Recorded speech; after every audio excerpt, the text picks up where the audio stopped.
Imagine a science fiction film. We're in a cold, distant, urban landscape.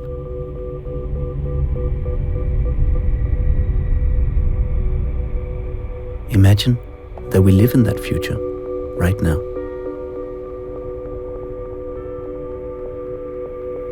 The megacity is a reality, and it looks a lot like the visions of science fiction films through the 20th century. Gigacities are soon to be.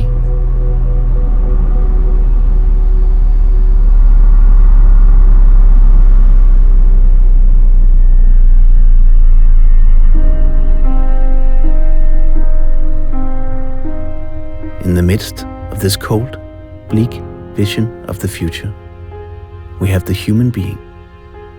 It doesn't fit the cliché of modernity. It is personal, warm, intimate, social.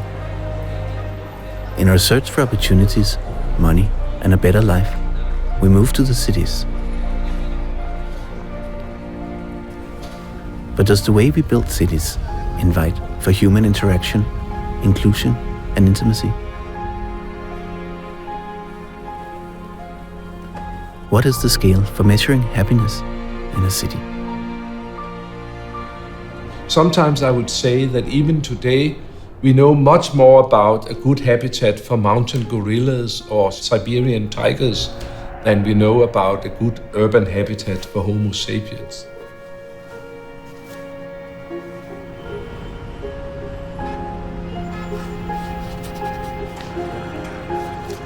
Understanding the nature and the attitude and aspiration of the people is the missing link, and definitely there lies the solution.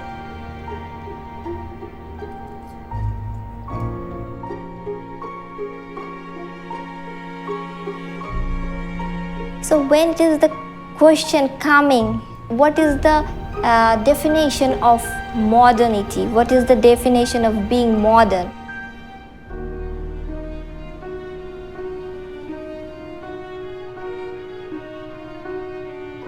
If you think about how we lived historically, we lived in tribes and clans and extended households or big villages, big family groups. And I guess our natural state is to be together with other people. And it's a very, very modern phenomenon that we suddenly live either in very tiny households, like 2, 3 people, or live completely on our own.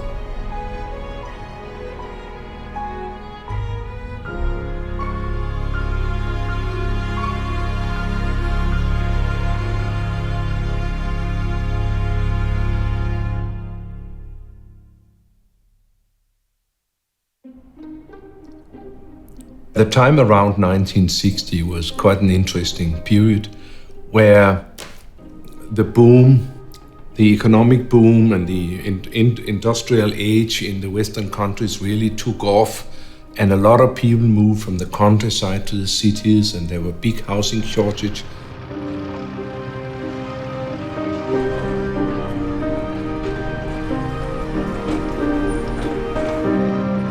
The modernists really expressed that this was a big cut with everything of the past.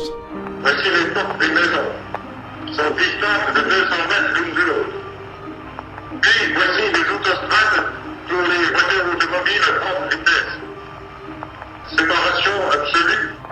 And the housing was conceived as a machine for living, and the city was conceived as a machine for living. Actually, the city was out. If anybody at any time wanted to pay professionals to make a city planning idea which would kill city life, it could not have been done better than what the modernists accomplished.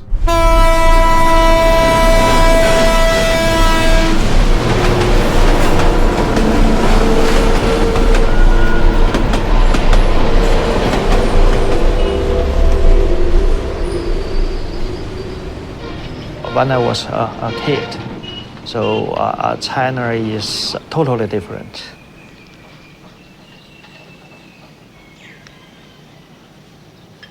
At that time, the economic situation is not that great. People are poor. So a lot of people are worried about their food.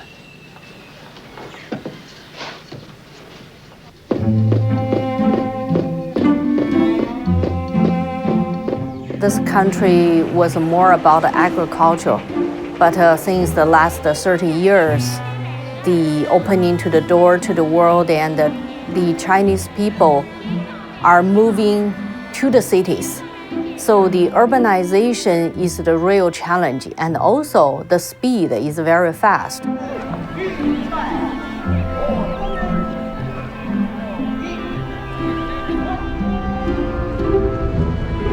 The good thing is for economic perspective, but on the other hand, this poses great challenges for environment, energy, and people's livability.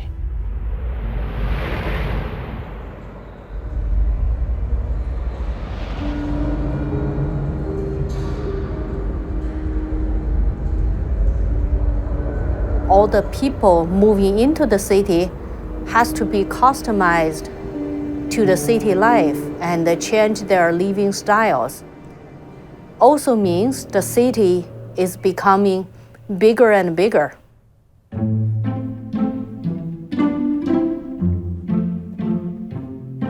Today we see the process of urbanization most strongly in China, where people are undergoing the same modernization as the West, but in less than a generation. New housing developments are built on the fringes of the cities, and people commute to work in the center.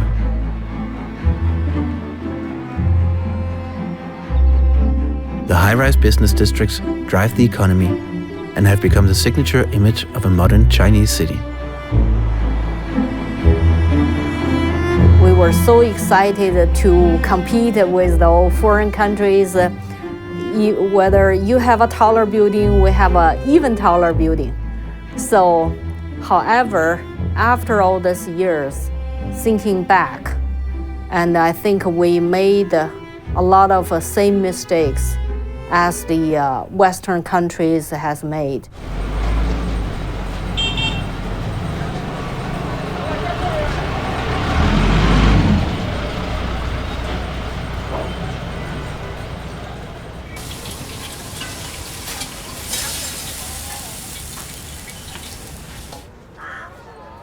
This change also lost a lot of the old city characteristics, such as the Hutong life, such as the neighborhood, the small neighborhood, the neighborhood tightness.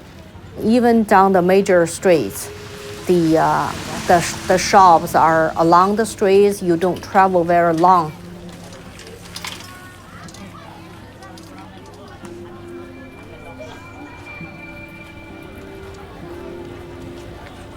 Traditional Chinese houses, the hutong, were arranged around courtyards and alleyways.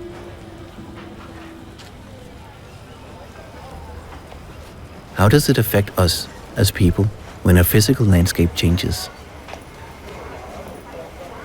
When a social corridor, a neighborhood corner, or an occasional meeting place disappears?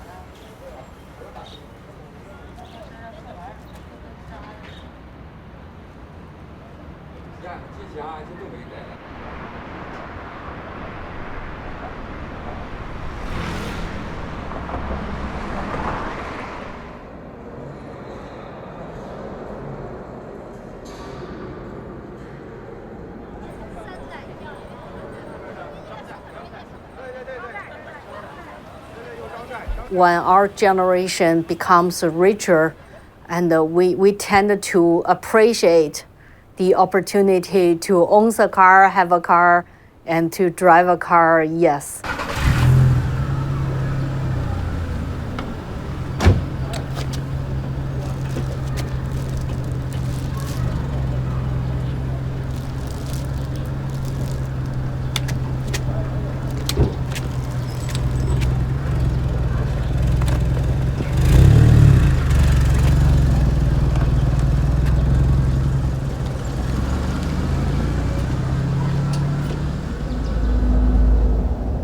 the consumption of cars and real estate is the main generator of growth worldwide. It's a national Chinese policy to build roads and highways to maintain the high growth. In the coming decade, the number of vehicles is expected to double fivefold.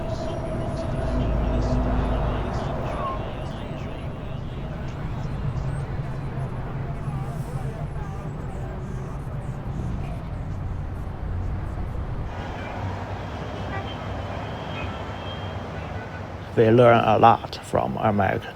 We learn that lifted highways, we live the super block. So I think it's really important to think beyond just those modern stuff, but really look at how those things support people, and if this is the right thing to support Chinese people.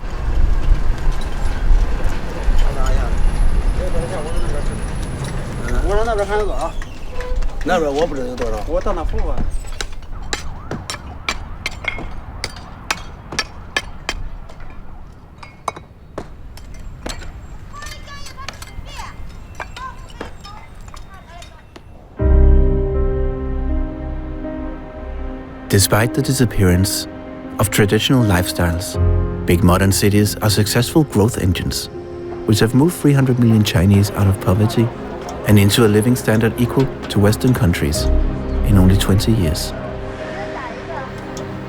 Most of these people live in cities.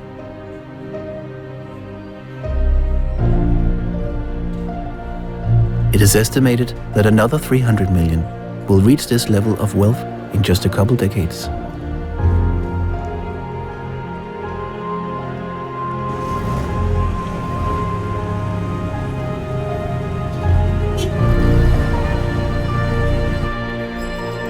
When the city becomes bigger, your biking becomes too long a trip. It doesn't fit anymore. You have much greater pressure for your commuting because you're commuting such a long distance and take much more time out of your day. When they get home, it's already dark. After dinner, you feel so tired, and nobody knows each other very well, and I don't know my neighbor at all.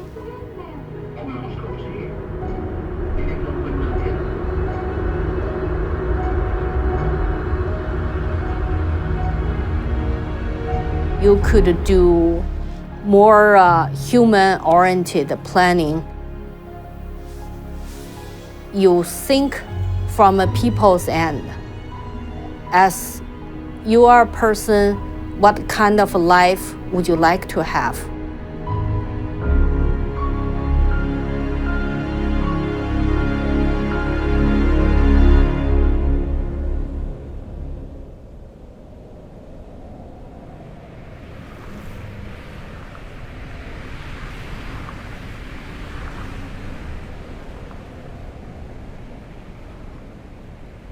In the 1960s, Copenhagen went through the same modernization as China today.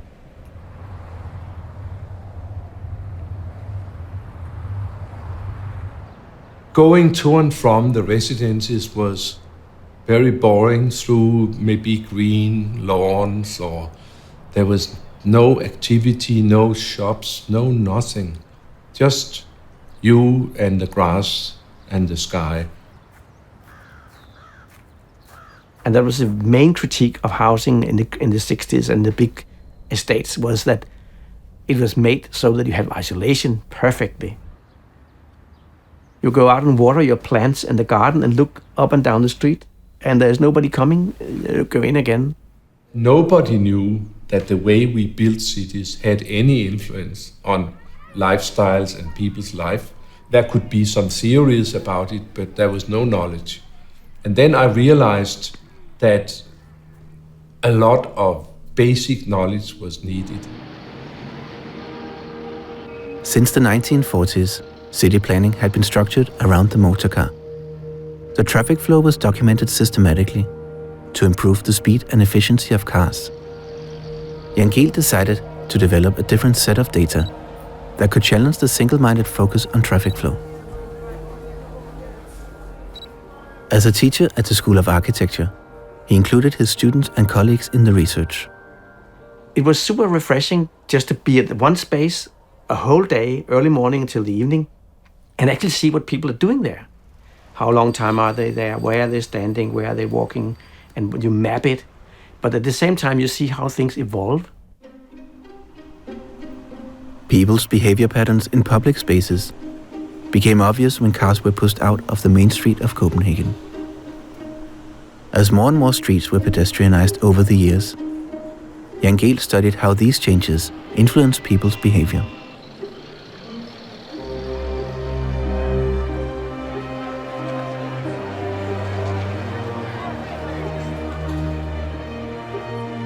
When more streets were pedestrianized, he documented systematically how public life multiplied.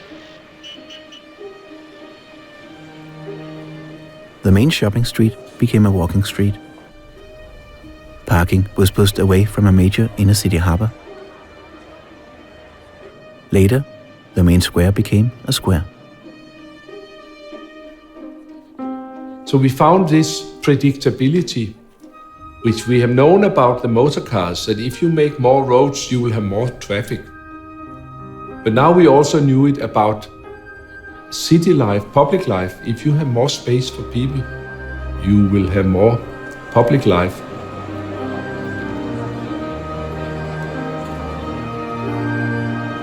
If we can have spaces where most of us feel invited, so you're not in their space, or they are coming in your space, but you are in our space, then we have this possibility of meeting across different layers of society, different user groups, different lifestyles.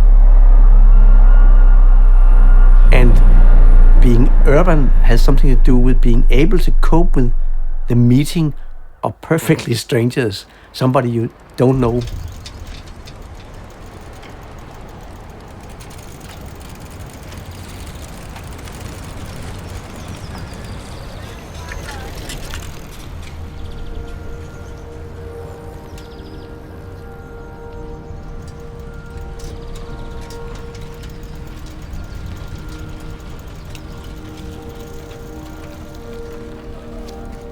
It's very obvious that in these cities where they have lost the public space, they are by now generally very interested in refinding and rekindling the idea of public space. What do we do when people are not coming out of their private homes anymore? In these cities, life has been totally privatized.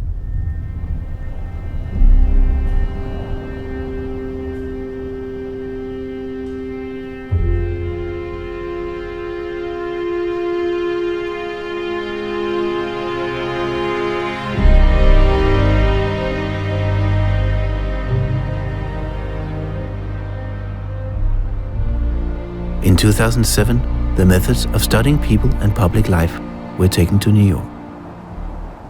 Like many other North American cities, New York had focused entirely on traffic efficiency and built a gigantic system of highways that connected with suburban homes hours away. Robert Moses, in the 1950s, brought an extraordinary amount of change to New York City. And he built a lot of expressways, roadways. So moving quickly is certainly still a very strong part of the legacy that we have from Robert Moses, and thinking big is also a big part of that. And if you're planning, if you're a Moses-type planner, you want to control all that as much as possible. And by controlling it, you really sort of extinguish that possibility for life to pop up, because you streamline things, you separate functions, you separate work from play, from leisure, and you think about it in a very concrete system that's in equilibrium. But that's not what makes places fantastic. That's not what made the city great then or what is making it great now. 100 years ago or 60 years ago, the car was new. It held the promise for the future. It seemed to be the way of progress. Now we've grown up. We've seen what a fully built out automobile world is like. And we see a lot of the negative side effects that people maybe could have appreciated were going to happen 80 years ago, but we're living in a world that's choked with traffic everywhere, where we've made our own human living environment deadly for people. I mean, we've destroyed the human living environment with all of this traffic, and people see that, and they also realize you can't build your way out of traffic. I mean, we've tried to plow highways through neighborhoods, to double-deck highways, to do everything that we could think of, and we've failed.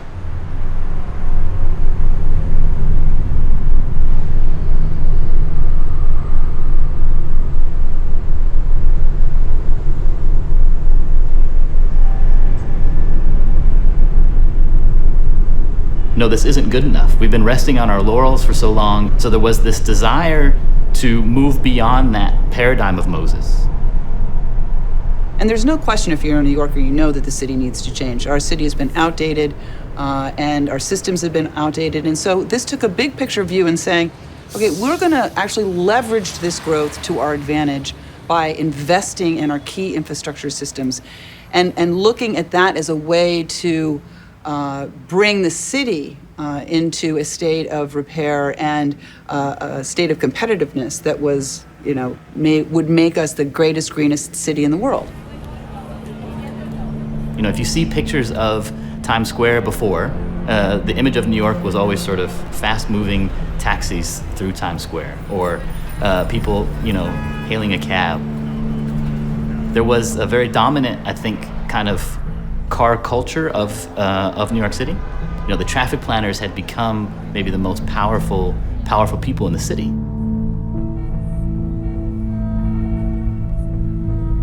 The DOT had never measured pedestrian traffic. They had never, they'd only been counting cars. They had no quantitative tools for measuring, the pedestrian experience. And so really, there's an adage that is so true in the business world, which is that you care about what you measure. They were simply maximizing the wrong thing. So to refocus all of those engineers and planners, you needed new quantitative tools, and you needed to give them new benchmarks and new goalposts, and that's what Jan helped us do. Get the baseline data, set some targets, now let's plan our street to meet them.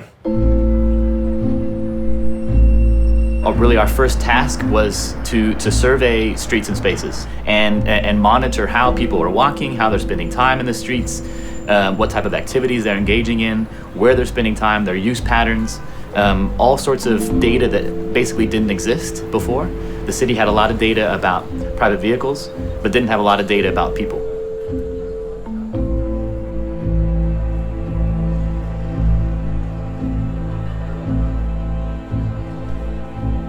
%90 of the roadway in Times Square was allocated to cars and only 10% to people. And yet 90% of the people who use the space were pedestrians and only 10% cars. So we needed to change the math.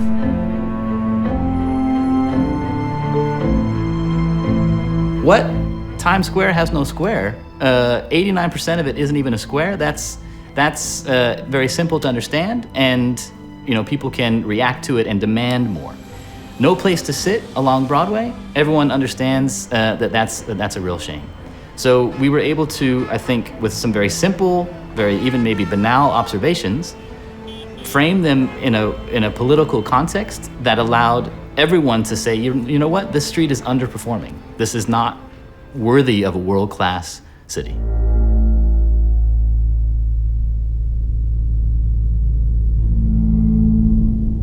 The plan was to define a new way to move in the city. Broadway would be closed for traffic along the major squares from uptown to downtown.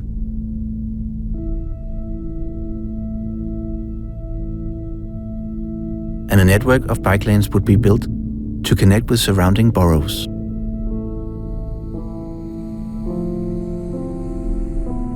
We're very opinionated in New York City, so there were 8.4 million opinions about what should be done. You cannot implement European culture in America. We don't need any bicycle lanes in New York City because people don't like to ride bicycle. Because people don't have time to ride bicycle. Monday to Friday. American life is like machine.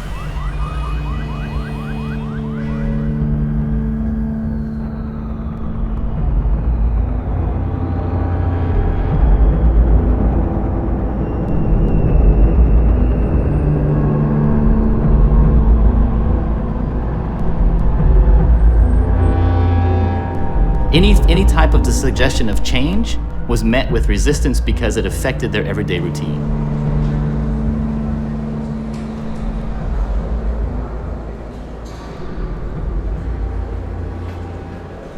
And I think what this change was spurred on by was more of an alignment, a mechanism essentially. And I think that mechanism was the pilot project process.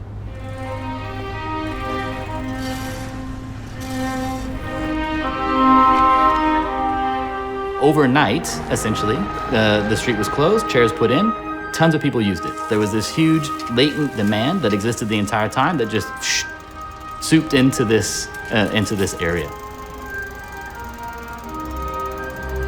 But it wasn't quite good enough. You know, people were saying, complaining, you know, this is cheap folding chairs from Costco. That's not New York City. That's not Times Square. So not long after that, they needed to revise their approach and get some better quality furniture. The idea was doing something and giving people a chance to experience it, not doing the perfect thing and making it right from day one.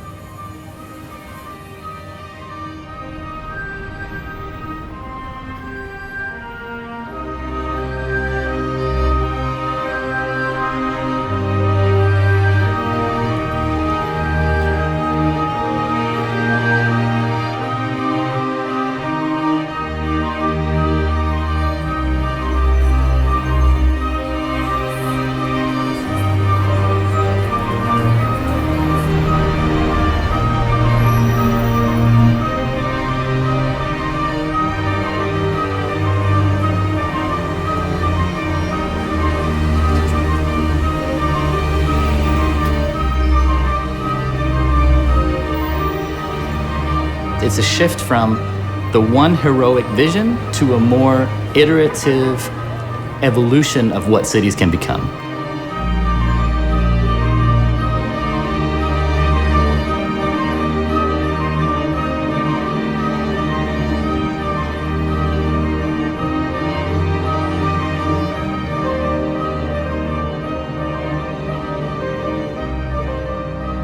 Giving people just a little bit of a taste of like what their lives could be like every day of the year if simply the space were designed and managed for them and for their kids and for, you know, the neighborhood.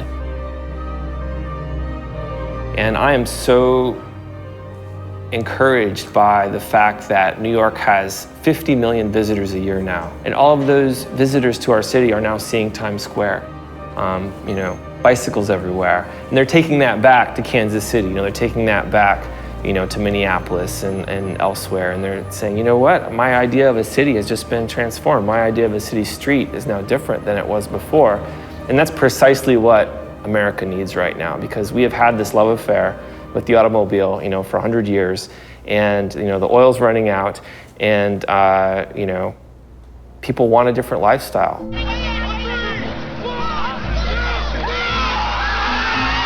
You know, at Times Square, there was a snowball fight that took place, completely spontaneous, completely unplanned. And it's not like I ever thought, hey, we're going to reclaim space here and there's going to be a snowball fight.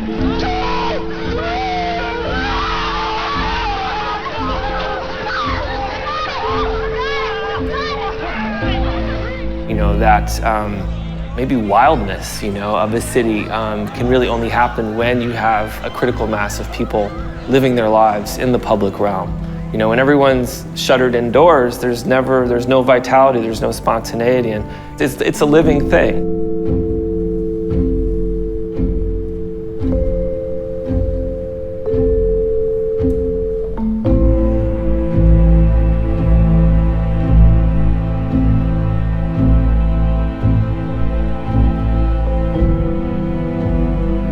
It's a wellspring of human interaction that is always, I think, feeding us. And you know it when you see it. You know it when you walk down the street, you know, in Copenhagen. You can see that organic human quality that I think good cities have.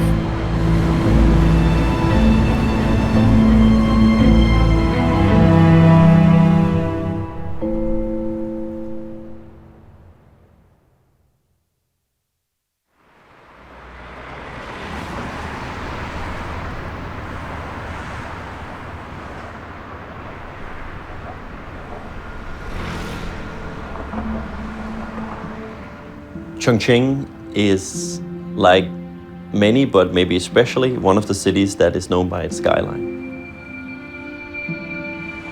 Driving to Chongqing the first time, crossing one of the bridges to the downtown area, overlooking the rivers, seeing all the high-rises, seeing all the neon lights, is in many ways what we expect and dream of seeing in a Chinese city.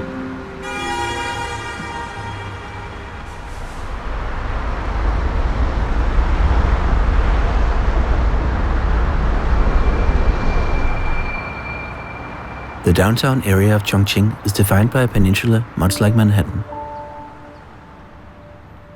Here, the roads follow the length of the peninsula rather than cross it. A new plan for a more effective pedestrian network to crisscross the downtown area was developed. This is a pilot project that aims to influence policymakers all over China. One small route is implemented to show this approach firsthand.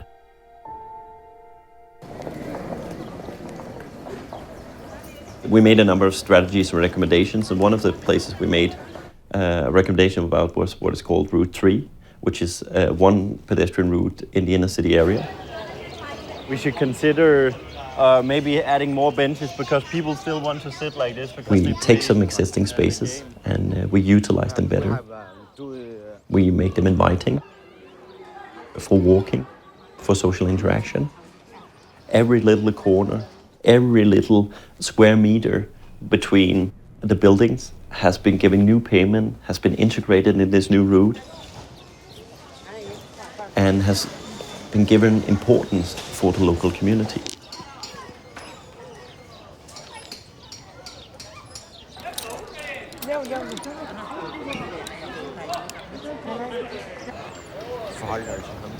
So over there they took the sidewalk through. I actually thought they had done it here as well at one point.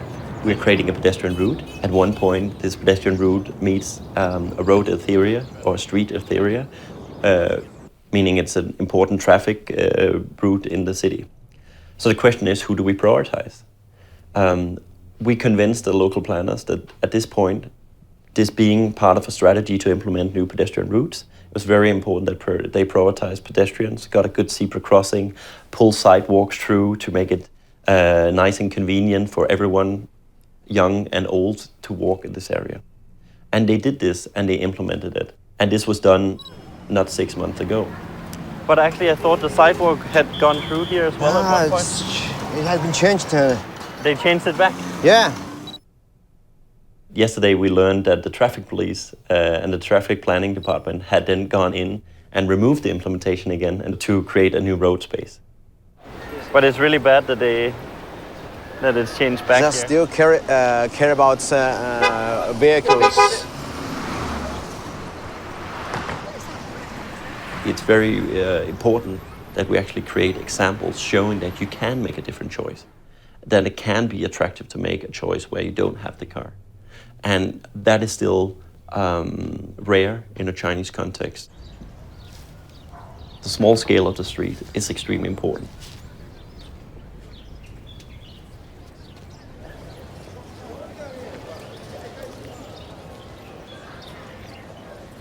My wife and I started in Italy to document very carefully by counting the people and seeing whether they were standing in the sun or in the shade and what was going on in Italy and why was Italy famous for being such a nice place for people.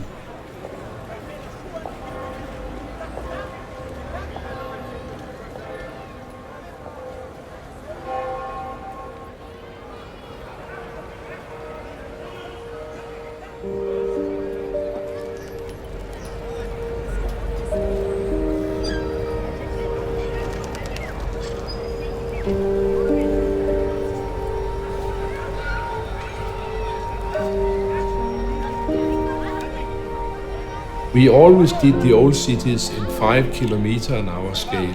That means that when you move at 5 kilometers an hour walking, you can see the people, you're sort of squeezed a little bit together.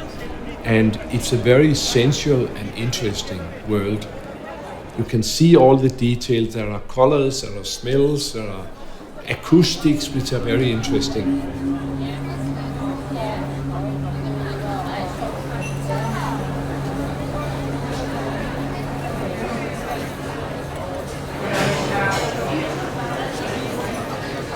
If you go to a modern housing area, it suddenly makes sense that much of the stuff in the suburbs are made so that the cars would be happy when going 60 kilometers an hour. For doing 60 kilometers, you need big spaces, big signals, big turning radius. That's a completely different scale from the scale of the walking man.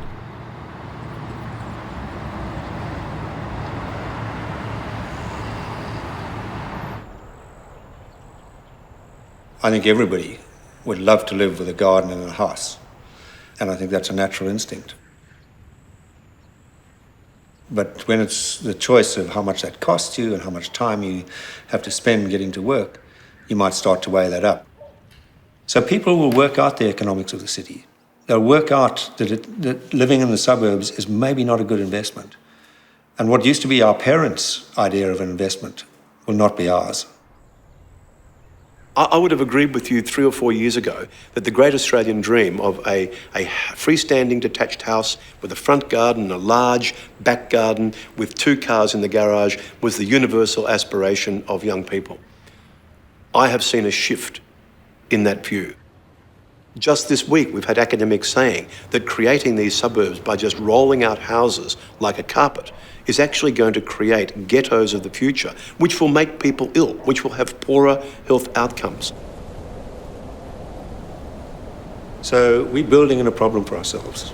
Not only obesity, but social isolation and financial hardship. All of those symptoms are now showing up on the edge of Australian capital cities. Can you change the city model if it was built for the car? What I found in the 1980s was that Melbourne was in fact dying. Almost no population living in the city. And we were asked to write a strategy for change. And all we did was listen to the people. We just listened to what they were saying and realized that what the question that we were being given was, how do you make a 24-hour city, but make it feel and look like Melbourne? Isn't life something organic that jumps up wherever we don't expect? Can you design and plan a lively city? Can you change people's desires? Why walk when you can choose the car? Why live in a small apartment when you can have a house and a garden? Rob Adams discovered a hidden resource in the layout of the downtown grid, which became key to attract life back to the city.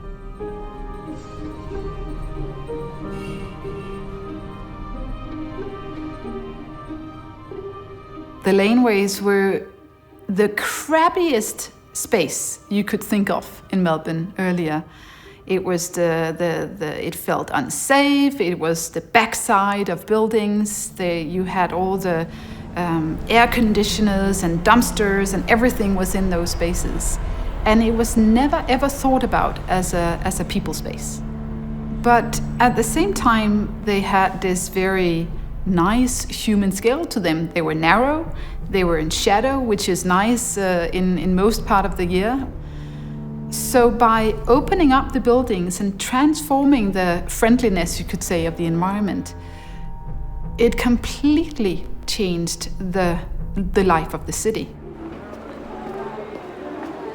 And the streets now became places where people wanted to stay. So we started introducing cafe bars.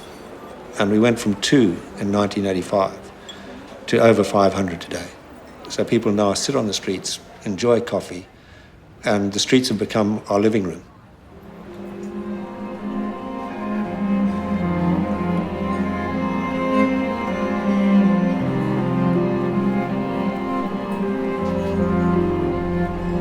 Melbourne has been consistent over the past 30 years in its policy to bring people back to live in the city centre.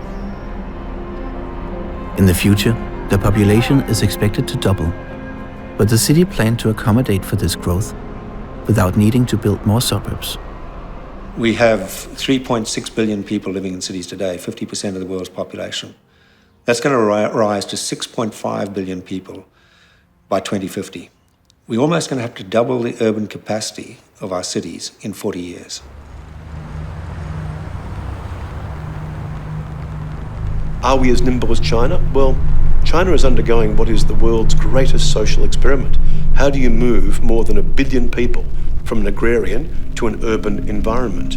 And that urban environment is not for all. And I see things they do very quickly, but I also see things where I worry about what is the consequence of that in 20 or 30 years' time. So there is nothing to fear from growth. There is from unplanned growth.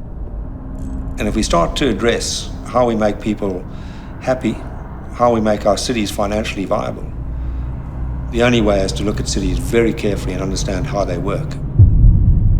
We haven't got the time or money to build the infrastructure we'll need for the capacity we need in the next 50 years. So we'll have to look at our city and start to think about how do you do more with less?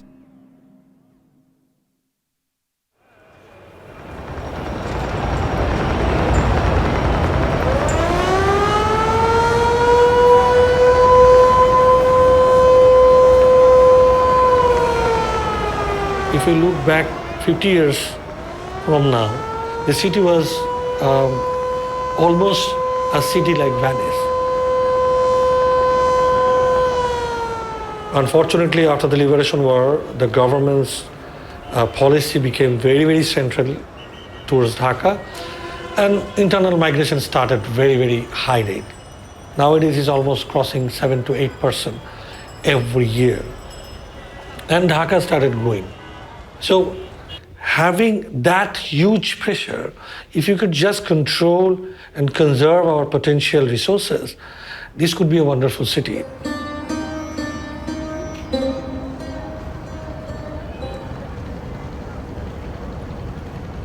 Dhaka is the fastest growing city in the world. 500,000 people move here from the countryside every year. To handle this pressure, Dhaka follows the urban model we have seen in China and the West. A model based on cars, highways, high-rise residential suburbs, and a massive consumption of energy.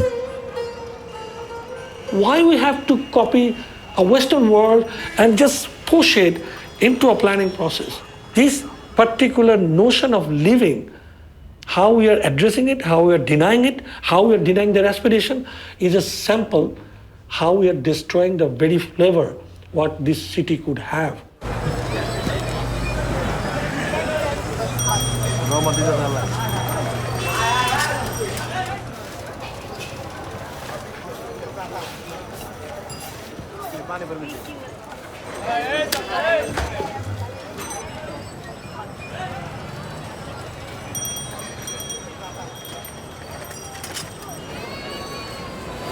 A group of activists in Dhaka have translated Jan Gehl's books. They have introduced his methods of counting pedestrians, rickshaws, and public life to inspire a different approach to planning. I think it was the year 2005 when the common people saw that the government is taking the initiative that they are banning rickshaws from some road. So what is the reason? They are pointing out the rickshaw is one of the main source of traffic congestion in Dhaka in Mirpur Road. Okay, then they ban the rickshaw. And now what we found? No, this traffic congestion is still there, and they just overlooked the main issue. The main problem was there, the parking problem. The cars without any parking chair, they had the facility. These private car companies, they are just making the cars, and now this is the zone to sell it. So it is one of the policy they are giving loan. Maybe the ADB, maybe the World Bank, they are giving loan for making the roads, for making the flyovers. So they are making it, it is their business area, they are selling it, they are giving us aid. Not, it is not aid, we have to pay back them and we are burdened with that loan. So we shouldn't follow that model.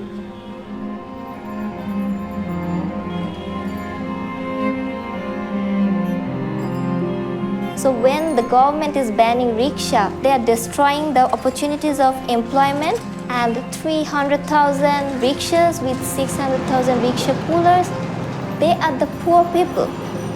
So by this, what they can do, if they earn something for today, they will eat. If they don't, they don't. Only the 5% are using the private car, 37% and using the rickshaw. If the 37% are shifted for using the private car, so I think I can move anywhere. I have to just sit in the car and what, I don't know. I have to sleep there, I have to eat there and everything. It's my car and I have the car and I have to do nothing. That's it.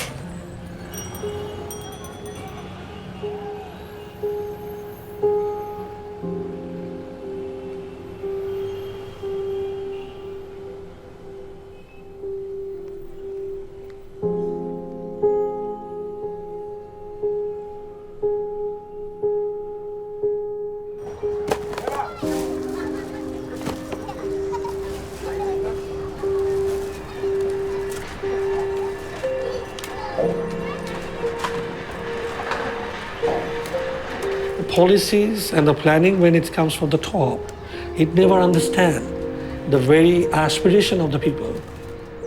So when we're doing it, you have encompassed only the rich people or upper middle income people. Rest of the people who actually dominated in terms of number has been left out. And the whole problem started growing. Because unfortunately, that if you don't encompass everybody into your planning and understanding of transportation, housing, you actually walking towards a chaos created by yourself because you have disregarded them, but they are always there. You can say they don't exist, but they do exist, and the problem started from there. How this modality should be prioritized, who should be prioritized.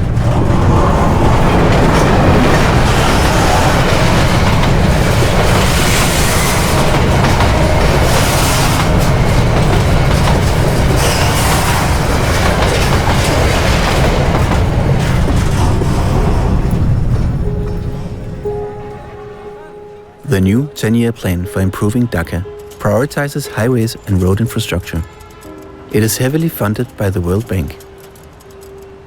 The government will spend $10 million on pedestrian facilities, while the budget for flyovers will be $1 billion. Activists complain that the plan is socially unfair. আজকে যে সংস্থাগুলি কাজ করছে সেই সংস্থাগুলির মধ্যে কোনো সমন্বয় নেই এবং সেই জায়গাগুলোতে দেখা যাচ্ছে সেই রাস্তা নির্মাণের জন্য প্রত্যেকের ট্যাক্সের টাকায় এই রাস্তা নির্মিত হচ্ছে। এছাড়া যেই অবকাঠামোগুলো নির্মাণ করা হচ্ছে তার জন্য যে লোন নেওয়া হচ্ছে সেগুলো সবার কাঁধে চলে যাচ্ছে, অথচ প্রত্যেকে সেই জায়গা থেকে সুবিধা পাচ্ছে না। অথচ সামান্য কিছু অর্থে যে পথচারীর জন্য ফুটপাত নির্মাণ করা সম্ভব, অথচ এই যে একটা ভালো একটা মাধ্যম যাতায়াতের পাশাপাশি দুর্ঘটনা সেই নিরুৎসাহিত করার জন্য অন্যতম একটা কারণ হিসেবে কাজ করছে।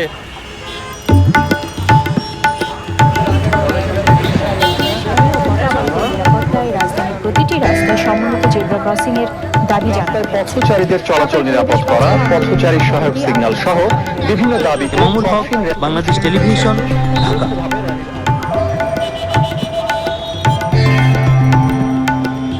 আর সেই কারণেই প্রাইভেট কারের বদলে আমাদের গণপরিবহন প্রয়োজন। একটা প্রাইভেট কারে যখন একজন বা দুইজন চলাচল করে সেখানে একজন গণপরিবহনে প্রায় 50 জন লোক যাতায়াত চেষ্টা করছি। আপনাদের এই আন্দোলনকে সমর্থন জানাচ্ছি এবং এই আন্দোলন সারা দেশে ছড়িয়ে দেওয়ার জন্য আপনাদের অনুরোধ জানাচ্ছি। আমরা কার মুক্ত ঢাকা সিটি চাই, আমরা কার মুক্ত বাংলাদেশ চাই, আমরা সাম্রাজ্যবাদী আগ্রাসন থেকে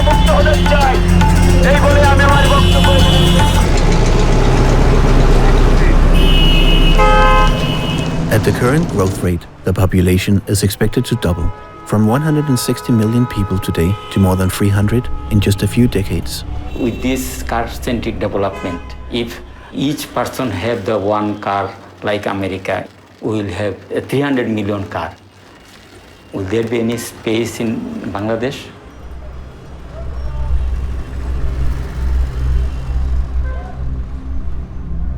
So sometimes I become mad.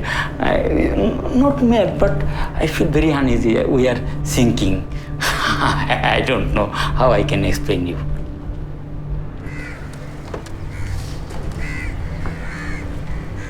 You see, sometimes I cannot sleep at night properly. When I think that what we are eating, if all the foodstuffs are very, you see, with the toxic chemical and etc. But other problems is becoming more and more prominent. Dhaka is considered a high-risk earthquake zone. The urban development magnifies this problem heavily. The landmass is fast being covered with asphalt and concrete, which causes rainwater to flow into the polluted river system. The groundwater is therefore the only resource, and it is depleting quickly.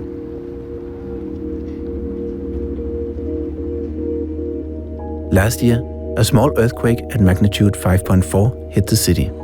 In the case of a major earthquake, it is estimated that 80,000 high-rise buildings will collapse. There is a connectivity, soil structure is changing. As a result, even a minor earthquake can become create the more problem. You see that when a structure, the soil condition is changed, then bearing capacity will less. Sometimes I cannot sleep because I see that if earthquake with 6 magnitude, most of the building will not survive.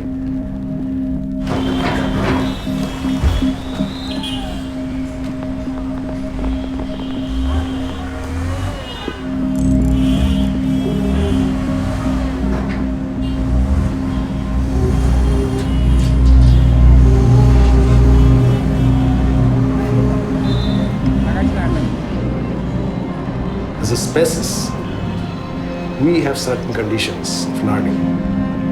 A kid walking through the road and around your house, what he sees small trees getting out of the seeds, growing these insects, small butterflies.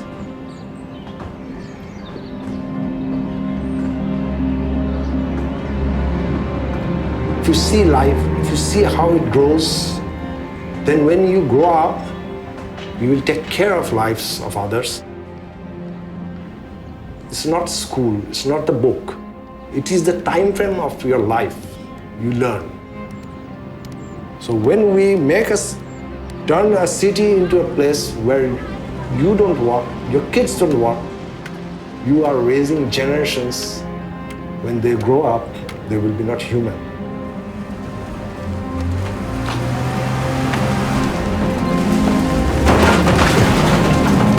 If we see like it's a bridge, I think we can see what is end of this bridge, because our destination is the Western modern world. Now we have started the journey. Now we are in the middle of the bridge. We can see, oh my God, this capitalistic model, all these modern things, all these cars, all these highways destroyed their life. Now I can set up my journey, okay, which way I can go.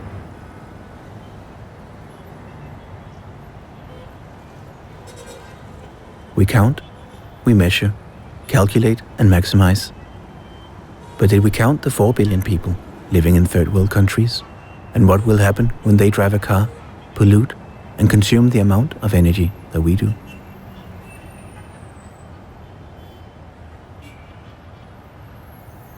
What if we started all over?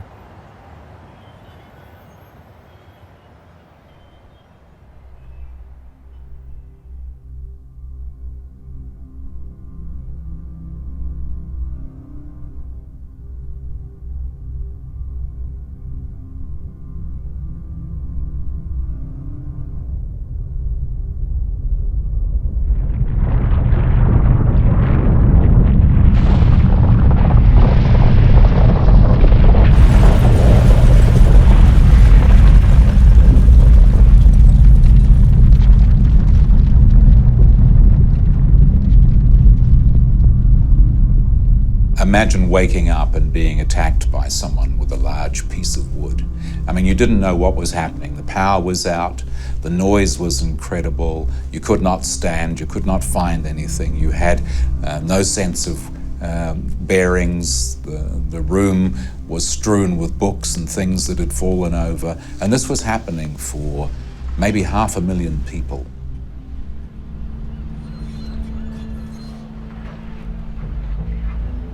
In 2011, Christchurch, New Zealand underwent a devastating earthquake.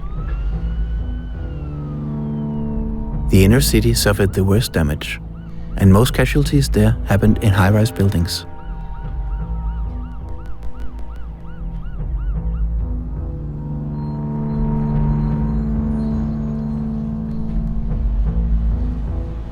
Yes, the immediate response, after the earthquake is build it back as it was before. Just make it the same, just rebuild it. And again, there's a lot of research about cities after disasters, and what happens after a disaster is your quality of life is destroyed. I mean, it's much less than it was before the quake.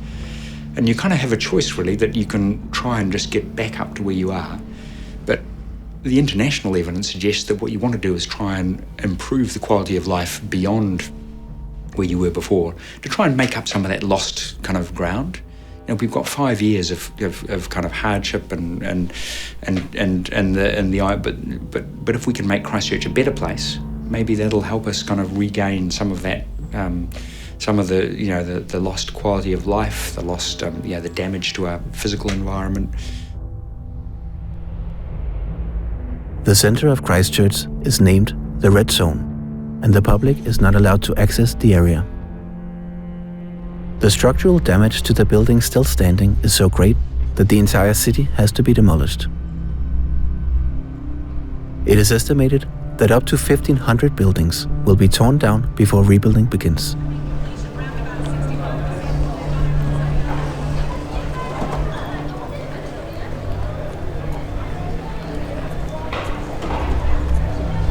I remember the first time I came to Christchurch.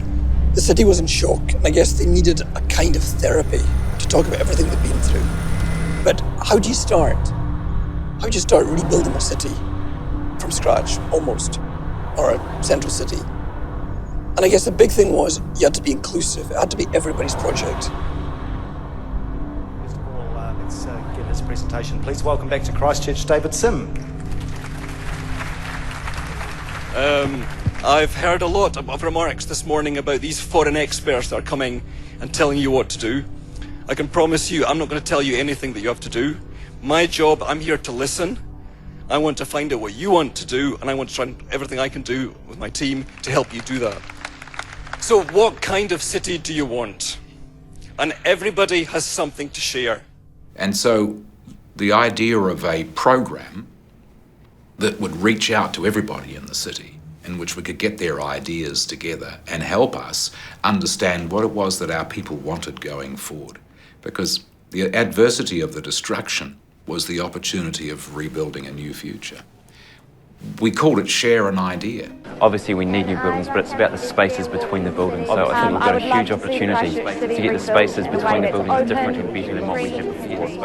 So I think it's really... We thought of it like a movement, if you like, where we invited people to share an idea about how they thought Christchurch should be. And we ended up with 106,000 ideas, about what Christchurch should be like.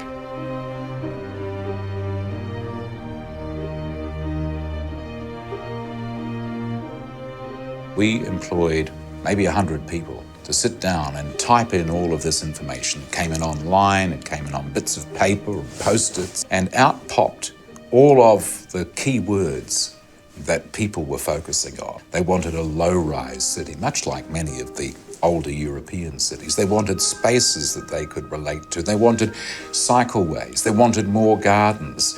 They wanted a smaller retail area, not one that was spread out. They wanted effectively a city for people.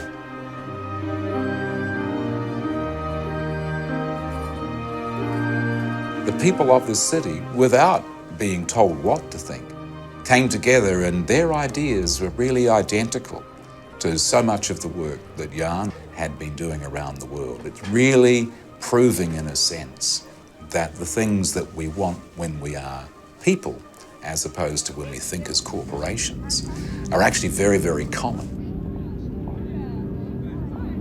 We made a section in the plan where we showed that you could actually have quite tall office buildings, 6-7 stories, and still have the tower of the cathedral standing proud above all of that. And then if you imagine the cathedral, the tallest spire in the middle of all of this, it could be a fantastic composition.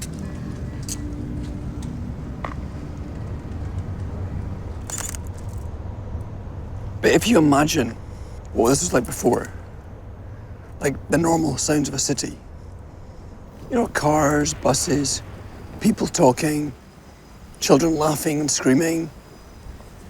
It is really weird, the silence. And the fact you could hear birds singing.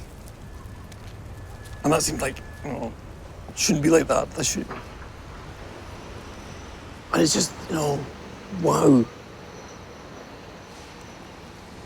Where do we go from here?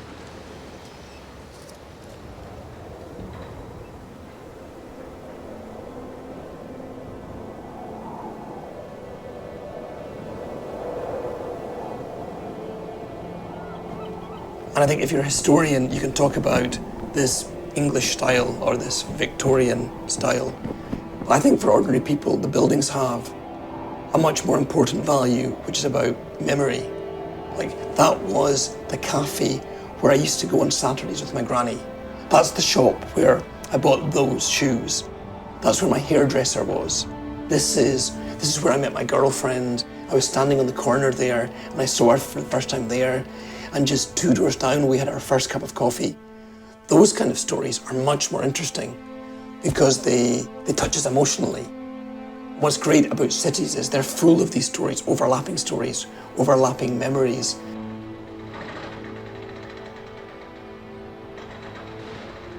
I mean, this is actually, it's very moving when you read some of these. Like, why are we doing nothing to save what's left of our heritage building?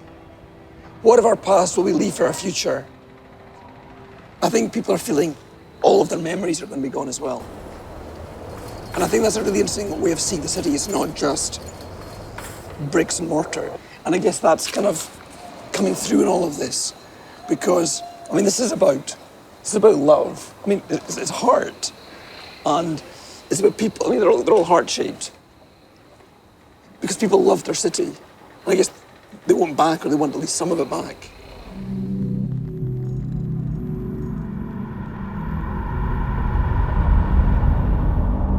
The plan for Christchurch has become a big battle. Landowners and developers fight the regulations against high-rise office buildings. The public insist on a low-rise city with a lively public centre where residents and businesses can coexist. The large majority of people wanted low-rise buildings. When we did the economic feasibility study, which takes time, interestingly, in fact, 6 stories, when you look at the return on the building costs versus, the likely kind of rental, the best return was about 6 stories. So above 6 stories, you've got to have greater foundation depth, you've got to have stronger structures within the building. So there's a kind of threshold above that where actually the costs, go up much more than the return. So you have to build a lot higher than that to to balance, to get as good a rate of return.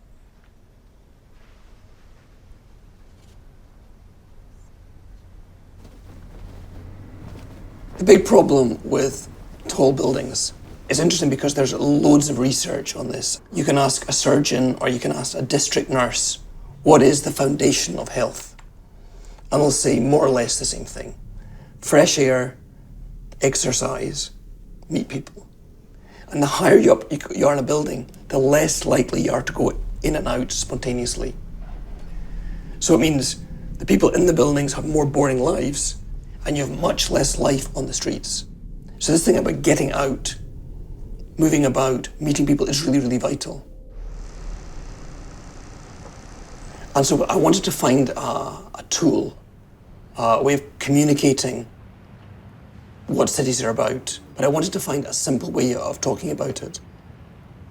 And what I discovered was, if you put a few pieces of Lego in front of people, people immediately start playing with them. I guess I was a Lego kid. I played a lot with Lego as a child. And you can discuss how dangerous Lego is in terms of you're kind of like the god in the world of Lego, and you build things from above in this kind of helicopter perspective. That can be very dangerous for the city because you start building things because you can without thinking, what is it you really need? Welcome to the Lego workshop. We're doing 3 different tasks. The first one is to build yourself, then think about the kind of things you like doing in the city, and then build a model of the place you'd like to see in the central city. Okay? Cool. And away, through these small scenarios, you can start building up pictures of what the city could be like. And I can think of something which would be really cool, because if you imagine we were just inside the buildings, we could be looking down at all this activity, and that would make us want to come outside and be part of it. This could be a starting point for talking about all these very complex city issues that we're trying to approach. Because if you start thinking about who's the environment for, who are we working for, it's for people. On April 18th, 2012, the responsibility for rebuilding Christchurch was taken away from the City Council and placed in a new unit led by the national government. The government promised to respect the overall vision for the city. The greatest strength that you have when I'm faced, for example, with central government, or from a business community, some of who may say, no, we don't want these rules. I've got the ideas and the vision of my people here. Are you going to ignore that? The City Council developed a legal framework called the second volume. This described restrictions on high-rise buildings and rules against parking. This volume was discarded by the government. We've decided to accept Volume 1, but in the meantime put Volume 2 aside for a period because it will be premature, I think, to accept those rules and it would be most appropriate to review those rules as the blueprint is developed over the next 100 days. The dilemma is difficult. The enormous rebuild will provide a massive boost to the economy if it attracts fast investments from developers, international hotels and corporations. But profit is short-term, so is political decision-making, with elections every 4 years. But cities are built to stand 100 or 1,000 years. It seems like you're at a tipping point right now between becoming LA or becoming Copenhagen. Very much so. Yeah. Yes, and while I'd like to, pretend that I'm in control of that, I'm not. There are big economic, forces at play really, which will shape the future of the city and the behaviour of people.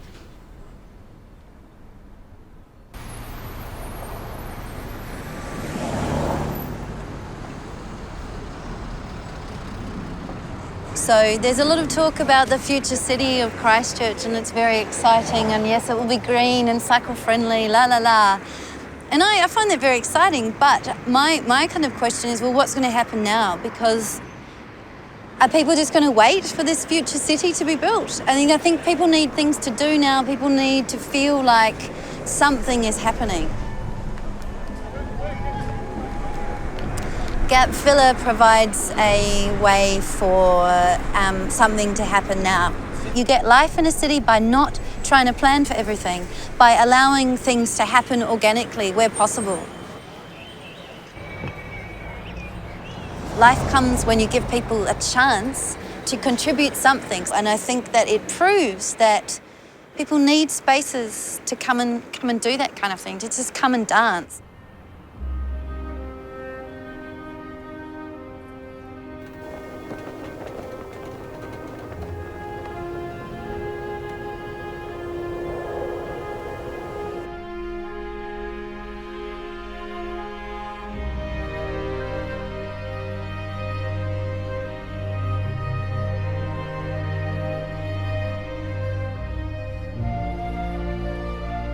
I guess there is this very difficult tradition of which comes from the way we teach architecture and planning, the idea that one person can solve everything.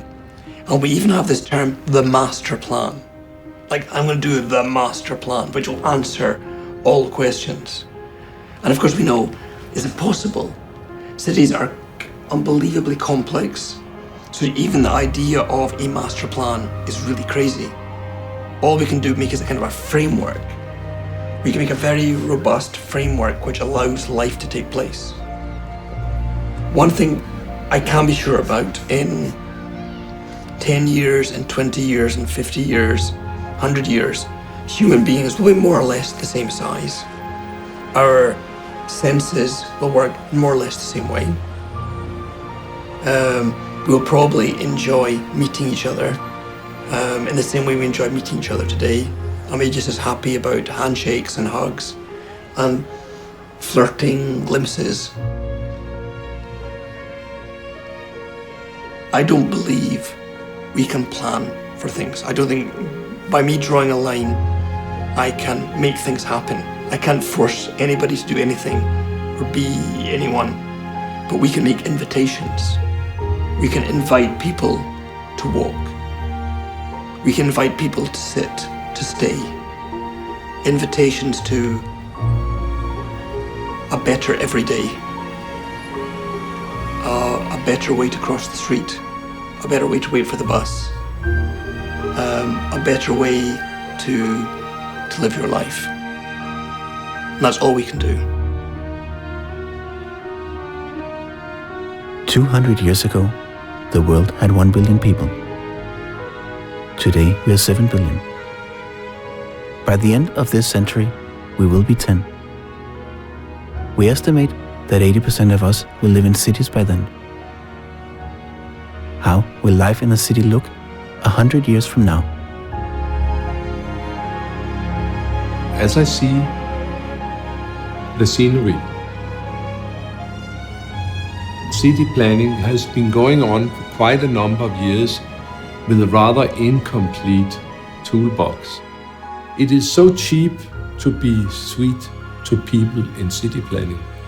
Compared to any other investments, it costs next to nothing. So there are really perspectives, because man is basically a very clever animal who knows what he likes and who knows when he is uncomfortable.